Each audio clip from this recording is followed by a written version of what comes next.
Picture yourself walking through a bustling Montreal market, surrounded by wheels of imported cheese and jars of exotic spices from distant corners of the world. For Jonathan Charrier, this wasn't just weekend shopping with his family.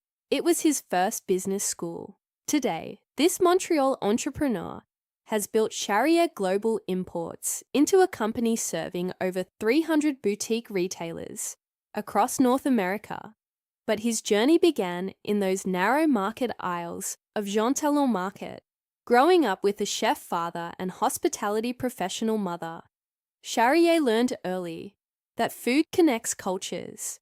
By his teens, he was already thinking like an entrepreneur, organizing international food fair fundraisers at school.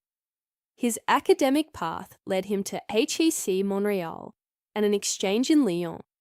But the real education came during 2 transformative years, traveling through France, Italy, Peru, Brazil, and Morocco. He wasn't just sightseeing.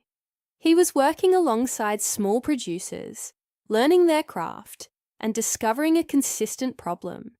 Skilled artisans with exceptional products struggled to reach larger markets. Export requirements were opaque.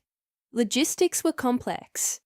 And fair compensation required relationships built on trust, armed with notebooks full of observations and connections forged through shared work. Charrier returned to Montreal in 2012 with a plan.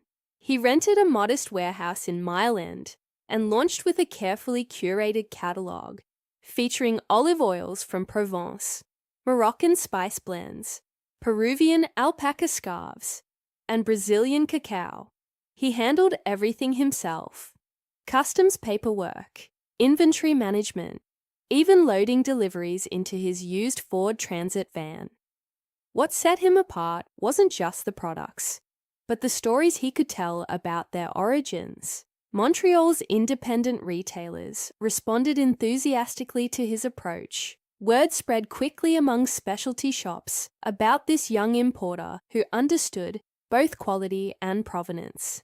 The business grew steadily, expanding from that original 900 square foot space to a 5,000 square foot warehouse in Little Italy, adding staff and broadening the catalogue to include ceramics, teas, chocolates, and home goods. Today, Charrier still travels 3 to 4 times a year to visit producers in person, maintaining the relationships that form the foundation of his business. His model prioritizes continuity over volume, fair compensation over quick profits, and transparency over speed. It's a philosophy shaped by Montreal's multicultural character and sustained by a belief that trade, when handled with care, can bridge cultures rather than exploit differences. To learn more about Jonathan Charrier's approach to ethical importing and how he's transforming specialty food distribution, read the full article at infinitesites.com.